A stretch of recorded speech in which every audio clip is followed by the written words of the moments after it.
আজি ইয়াত দেখিছে নহয় পুৰি পেলাই আলুৱে পিটিকা কৰি আছোঁ। মোৰ দৰে এনেকৈ আলু পিটিকা কোনে কোনে ভাল পায়। এনেকৈ পোৰা আলু হওক, মাছ পোৰা হওক, আলু পোৰা হওক, বিলাহী পোৰা, বেঙেনাটো ইমান বেছি ভাল নাপাওঁ, খাওঁ তথাপিও। কিন্তু মাছ পোৰা আৰু আলু পোৰা, বিলাহী পোৰা এইকেইটা হৈছে মোৰ একদম মানে প্ৰিয় খাদ্য। আৰু মোক বেলেগ মাছ মাংস একো নালাগে, যদিহে এনেকুৱা পিটিকা হয়।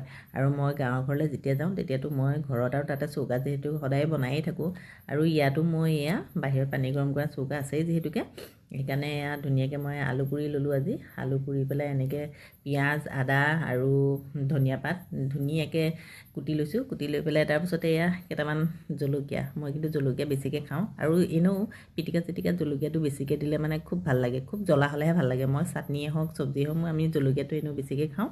আৰু এয়া দেখিছেই নহয় আলুখিনি কিমান ধুনীয়াকৈ পিটিকা কৰিছোঁ। মোৰ চাগে আলু পিটিকা দেখি বহুতৰ লোভৰ পানীয়ে পৰিছে। অৱশ্যে মই খালোঁ দেই, খাই পেলাই পাছতহে ভিডিঅ'টো দিছোঁ, আগতে ভিডিঅ'টো নিদিওঁ, কাৰণ কাৰোবাৰ লোভ লাগিলে আকৌ মোৰ পেটৰ অসুখ হ'ব যে। আৰু এয়া মোৰ আজি একদম পূৰা মানে খোৱাটো একদম এনেকুৱা টেষ্টিকৈ খালোঁ আজি দুপৰীয়া সাঁজটো, মানে কি ক'ব আৰু। এনেকৈ আলু পিটিকাখন হ'লে আৰু বেলেগ একোৱেই নালাগে। মোৰ দৰে এনেকুৱা পিটিকা আলু কোনে কোনে ভাল পায় বাৰু কমেণ্ট কৰিবচোন দেই। মই জানাতো আলু পিটিকা কোনো বেয়া পোৱা মানুহ নায়েই, তথাপিও কৈছোঁ এই পিটিকাখন কাৰ কাৰ প্ৰিয় এটা কমেণ্ট কৰিব। ধন্যবাদ।